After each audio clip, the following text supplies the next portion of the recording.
ओम शांति। आज 8 जुलाई 2025 बाबा के महावाक्य हैं।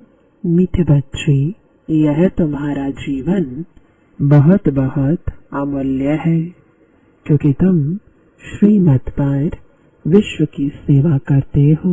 इस हेल को हेवन बना देते हो। प्रश्न है, खुशी गायब होने का कारण तथा उसका निवारण क्या है? उत्तर है, खुशी गायब होती है पहला, देह अभिमान में आने के कारण। दूसरा, दिल में जब कोई शंका पैदा हो जाती है तो भी खुशी गुम हो जाती है। इसलिए बाबा राय देते हैं, जब भी कोई शंका उत्पन्न हो तो फौरन बाबा से पूछो। देही अभिमानी रहने का अभ्यास करो तो सदैव खुश रहेंगे। ओम शांति। ऊंच ते ऊंच भगवान और फिर भगवानवाच बच्चों के आगे, मैं तुमको ऊंच ते ऊंच बनाता हूँ तो तुम बच्चों को कितनी खुशी होनी चाहिए। समझते भी हो बाबा हमको सारे विश्व का मालिक बनाते हैं। मनुष्य कहते परमपिता परमात्मा ऊंच ते ऊंच है। बाप खुद कहते हैं, मैं तो विश्व का मालिक बनता नहीं हूँ। भगवान वाच, मुझे मनुष्य कहते हैं ऊंच ते ऊंच भगवान, और मैं कहता हूँ कि मेरे बच्चे ऊंच ते ऊंच है। सिद्ध कर बताते हैं, पुरुषार्थ भी ड्रामानुसार कराते हैं। कल्प पहले मौफिक बाप समझाते रहते हैं, कुछ भी बात न समझो तो पूछो। मनुष्यों को तो कुछ भी पता नहीं है, दुनिया क्या है, वैकुंठ क्या है। भल कितने भी कोई नवाब मुगल आदि होकर गए हैं, फल अमेरिका में कितने भी पैसे वाले हैं, परंतु इन लक्ष्मी नारायण जैसे तो हो ना सके। वह तो व्हाइट हाउस आदि बनाते हैं, परंतु वहाँ तो रत्न जड़ित गोल्डन हाउस बनते हैं। उसको कहा ही जाता है सुखधाम। तुम्हारा ही हीरो हीरोइन का पार्ट है, तुम डायमंड बनते हो। गोल्डन एज थी, अब है आयरन एज। बाप कहते हैं, तुम कितने भाग्यशाली हो। भगवान खुद बैठ समझाते हैं तो तुमको कितना खुश रहना चाहिए। तुम्हारी यह पढ़ाई है ही नई दुनिया के लिए। यह तुम्हारा जीवन बहुत अमूल्य है, क्योंकि तुम विश्व की सर्विस करते हो। बाप को बुलाते ही है कि आकर हेल को हेवन बनाओ। हेवनली गॉड फादर कहते हैं ना। बाप कहते हैं, तुम हेवन में थे ना, अब हेल में हो, फिर हेवन में होंगे। हेल शुरू होता है तो फिर हेवन की बातें भूल जाती हैं। यह तो फिर भी होगा। फिर भी तुमको गोल्डन एज से आयरन एज में जरूर आना है। बाबा बार बार बच्चों को कहते हैं, दिल में कोई भी शंका हो जिससे खुशी नहीं रहती तो बताओ। बाप बैठ पढ़ाते हैं तो पढ़ना भी चाहिए ना। खुशी नहीं रहती है क्योंकि तुम देह अभिमान में आ जाते हो। खुशी तो होनी चाहिए ना। बाप तो सिर्फ ब्रह्मांड का मालिक है, तुम तो विश्व के भी मालिक बनते हो। भल बाप को क्रिएटर कहा जाता है, परंतु ऐसे नहीं कि प्रलय हो जाती है फिर नई दुनिया रचते हैं। नहीं, बाप कहते हैं, मैं सिर्फ पुरानी को नया बनाता हूँ, पुरानी दुनिया विनाश कराता हूँ, तुमको नई दुनिया का मालिक बनाता हूँ। मैं कुछ करता नहीं हूँ। यह भी ड्रामा में नूंद है। पतित दुनिया में ही मुझे बुलाते हैं पारसनाथ बनाता हूँ तो बच्चे खुद पारसपुरी में आ जाते हैं। वहाँ तो मुझे कभी बुलाते ही नहीं है। कभी बुलाते हो कि बाबा पारसपुरी में आकर थोड़ी विजिट तो लो, बुलाते ही नहीं। गायन भी है, दुख में सिमरण सब करे, पदक दुनिया में याद करते हैं, सुख में करे न कोई। न याद करते हैं न बुलाते हैं, सिर्फ द्वापर में मंदिर बनाकर उसमें मुझे रख देते हैं। पत्थर का नहीं तो हीरे का लिंग बनाकर रख देते हैं पूजा करने के लिए। कितनी वंडरफुल बातें हैं, अच्छी तरह से कान खोलकर सुनना चाहिए। कान भी प्योर करना चाहिए। प्योरिटी फर्स्ट कहते हैं। शेरनी का दूध सोने के बर्तन में ही ठहर सकता है। इसमें भी पवित्रता होगी तो धारणा होगी। बाप कहते हैं काम महाशत्रु है, इन पर विजय पानी है।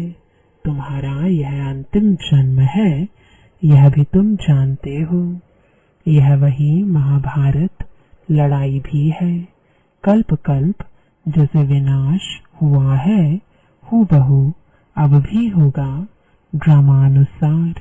तुम बच्चों को स्वर्ग में फिर से अपने महल बनाने हैं, जैसे कल्प पहले बनाए थे।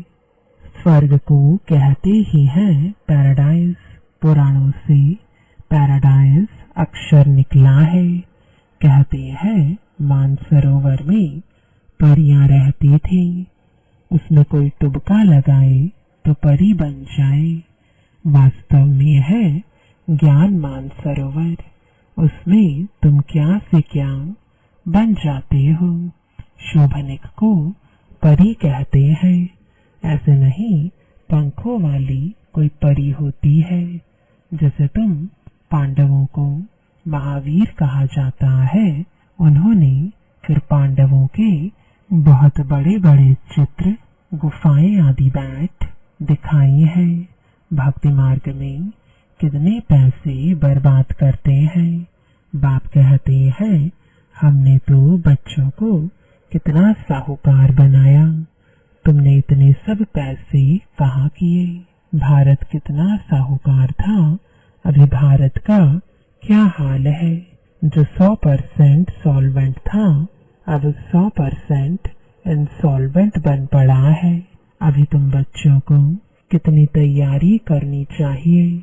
बच्चों आदि को भी यही समझाना है कि शिव बाबा को याद करो तो तुम श्री कृष्ण जैसे बनोगे। तुम बच्चों को कितनी खुशी रहनी चाहिए, लेकिन अपार खुशी उन्हें ही रहेगी जो सदा दूसरों की खिदमत यानी सेवा में रहते हैं। मुख्य धारणा चलन बहुत बहुत रॉयल हो, खान पान बहुत सुंदर हो। तुम बच्चों के पास जब कोई आते हैं तो उनकी हर प्रकार से खिदमत करनी चाहिए, स्थूल भी तो सूक्ष्म भी। जिस्मानी रूहानी दोनों करने से बहुत खुशी होगी। कोई भी आए तो उनको तुम सच्ची सत्यनारायण की कहानी सुनाओ। शास्त्रों में तो क्या क्या कहानियां लिख दी हैं। विष्णु की नाभि से ब्रह्मा निकला, फिर ब्रह्मा के हाथ में शास्त्र दे दिए हैं। अब विष्णु की नाभि से ब्रह्मा कैसे निकलते हैं, कितना राज है, और कोई इन बातों को कुछ समझ ना सके। नाभि से निकलने की तो बात ही नहीं। ब्रह्मा सो विष्णु, विष्णु सो ब्रह्मा बनते हैं। ब्रह्मा को विष्णु बनने में सेकंड लगता है। सेकंड में जीवन मुक्ति कहा जाता है। बाप ने साक्षात्कार कराया, तुम विष्णु का रूप बनते हो। सेकंड में निश्चय हो गया, विनाश साक्षात्कार भी हुआ। नहीं तो कलकत्ता में जैसे राजा ये ठाठ से रहते थे, कोई तकलीफ नहीं थी, बड़ा रॉयल्टी से रहते थे। अब बाप तुम्हें यह ज्ञान रत्नों का व्यापार सिखलाते हैं। वह व्यापार तो इनके आगे कुछ भी नहीं है, परंतु इनके पाठ और तुम्हारे पाठ में फर्क है। बाबा ने इनमें प्रवेश किया और फट से सब छोड़ दिया। भट्ठी बननी थी, तुमने भी सब कुछ छोड़ा। नदी पार कर आए, भट्ठी में पड़े। क्या क्या हुआ कोई की परवाह नहीं। कहते हैं श्री कृष्ण ने भगाया। क्यों भगाया? उन्हों को पटरानी बनाने। यह भट्ठी भी बनी तुम बच्चों को स्वर्ग की महारानी बनाने के लिए। शास्त्रों में तो क्या क्या लिख दिया है, प्रैक्टिकल में क्या क्या है, सो अब तुम समझते हो। भगाने की बात ही नहीं, कल्प पहले भी गाली मिली थी, नाम बदनाम हुआ था। यह तो ड्रामा है। जो कुछ होता है कल्प पहले मुआफिक। अभी तुम अच्छी रीति जानते हो, कल्प पहले जिन्होंने राज्य लिया है वह जरूर आएंगे। बाप कहते हैं मैं भी कल्प कल्प आकर भारत को स्वर्ग बनाता हूँ। पूरा 84 जन्मों का हिसाब बताया है। सतयुग में तुम अमर रहते हो, वहाँ अकाले मृत्यु होती नहीं। शिव बाबा काल पर जीत पहनाते हैं। कहते हैं मैं कालों का काल हूँ। कथाएं भी है ना, तुम काल पर विजय पाते हो। तुम जाते हो अमर लोक में। अमर लोक में ऊंच पद पाने के लिए एक तो पवित्र बनना है, दूसरा फिर दैवी गुण भी धारण करने हैं। अपना रोज पोता मेल रखो। रावण द्वारा तुमको घाटा पड़ा है, मेरे द्वारा फायदा होता है। व्यापारी लोग इन बातों को अच्छी रीति समझेंगे। यह है ज्ञान रत्न। कोई विरला व्यापारी इनसे व्यापार करे। तुम व्यापार करने आए हो, कोई तो अच्छी रीति व्यापार कर स्वर्ग का सौदा लेते हैं 21 जन्म के लिए। 21 जन्म भी क्या, 50-60 जन्म तुम बहुत सुखी रहते हो, पदमपति बनते हो। देवताओं के पैर में पदम दिखाते हैं ना, अर्थ थोड़े ही समझते हैं। तुम अभी पदमपति बन रहे हो तो तुमको कितनी खुशी होनी चाहिए। बाप कहते हैं मैं कितना साधारण हूँ, तुम बच्चों को स्वर्ग में ले जाने आया हूँ। बुलाते भी हो, हे पतित पावन आओ, आकर पावन बनाओ। पावन रहते ही हैं सुख धाम में। शांति धाम की कोई हिस्ट्री ज्योग्राफी तो हो नहीं सकती। वह तो आत्माओं का झाड़ है। सूक्ष्म वतन की कोई बात ही नहीं। बाकी यह सृष्टि चक्र कैसे फिरता है वह तुम जान गए हो। सतयुग में लक्ष्मी नारायण की डिनाइस्टी थी, ऐसे नहीं एक ही लक्ष्मी नारायण सिर्फ राज्य करते हैं। वृद्धि तो होती है ना। फिर द्वापर में वही पूज्य तो फिर पुजारी बनते हैं।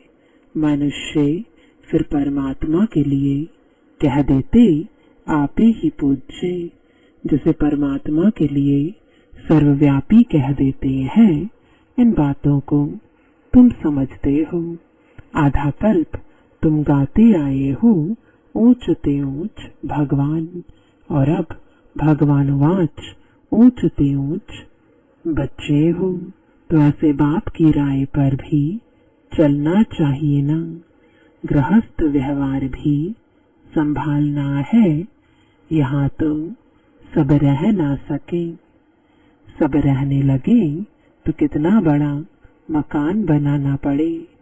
यह भी तुम एक दिन देखेंगे कि नीचे से ऊपर तक कितनी बड़ी क्यू लग जाती है दर्शन करने के लिए। कोई को दर्शन नहीं होता है तो गाली भी देने लग पड़ते हैं। समझते हैं महात्मा का दर्शन करें। अभी बाप तो है बच्चों का, बच्चों को ही पढ़ाते हैं।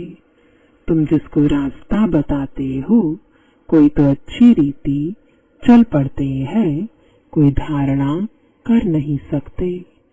कितने हैं जो सुनते भी रहते फिर बाहर में जाते हैं तो वहां के वहां रह जाते। वह खुशी नहीं, पढ़ाई नहीं, योग नहीं।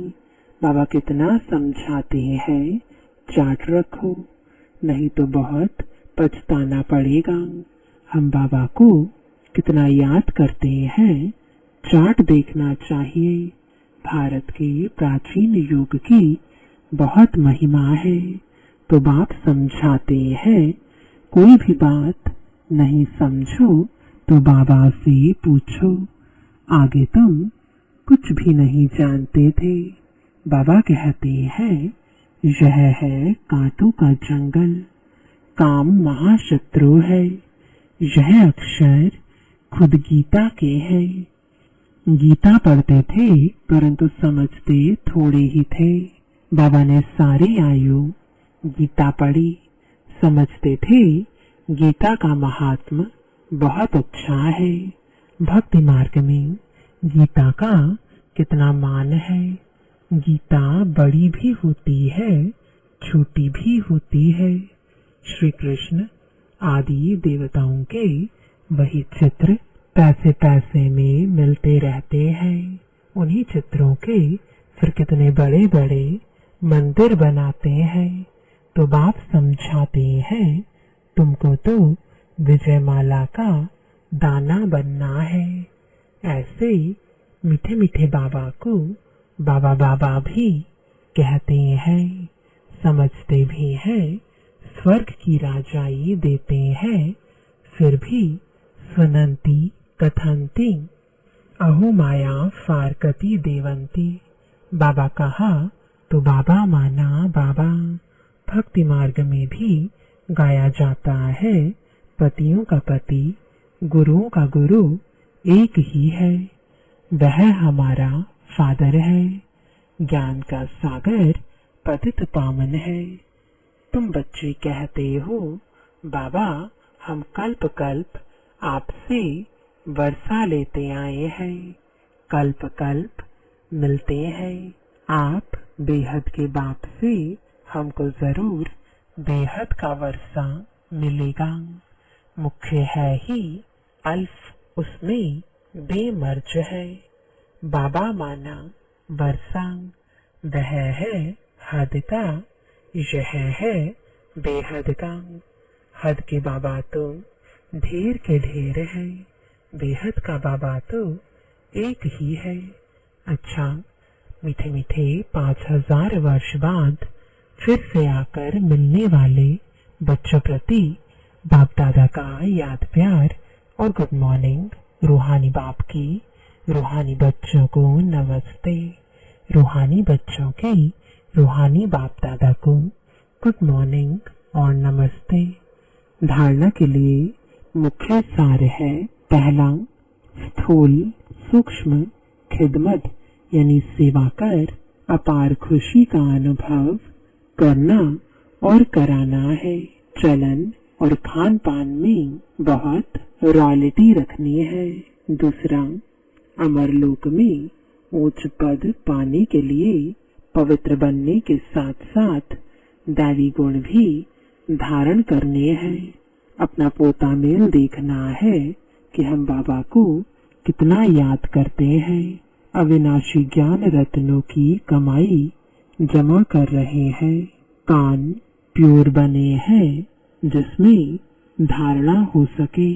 वरदान है, सेवा करते हुए याद के अनुभवों की रेस करने वाले सदा लवलीन आत्मा भव।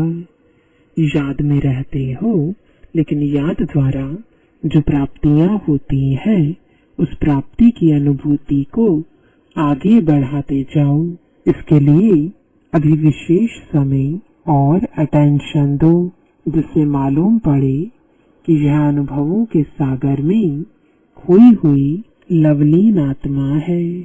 जैसे पवित्रता, शांति के वायुमंडल की भासना आती है, वैसे श्रेष्ठ योगी लगन में मगन रहने वाले हैं। यह अनुभव हो, नॉलेज का प्रभाव है, लेकिन योग के सिद्धि स्वरूप का प्रभाव हो। सेवा करते हुए याद के अनुभवों में डूबे हुए रहो। याद की यात्रा के अनुभवों की रेस करो। स्लोगन है, सिद्धि को स्वीकार कर लेना, अर्थात भविष्य प्रारब्ध को यहाँ ही समाप्त कर देना। आज का अव्यक्त इशारा, संकल्पों की शक्ति जमा कर श्रेष्ठ सेवा के निमित्त बनो। जितना जितना आप बच्चे श्रेष्ठ संकल्प की शक्ति से संपन्न बनते जाएंगे, उतना श्रेष्ठ संकल्प की शक्तिशाली सेवा का स्वरूप स्पष्ट दिखाई देगा। हर एक अनुभव करेंगे कि हमें कोई बुला रहा है। कोई दिव्य बुद्धि द्वारा शुभ संकल्प का बुलावा हो रहा है। कोई फिर दिव्य दृष्टि द्वारा बाप और स्थान को देखेंगे। दोनों प्रकार के अनुभवों द्वारा बहुत तीव्र गति से अपने श्रेष्ठ ठिकाने पर पहुंच जाएंगे। ओम शांति।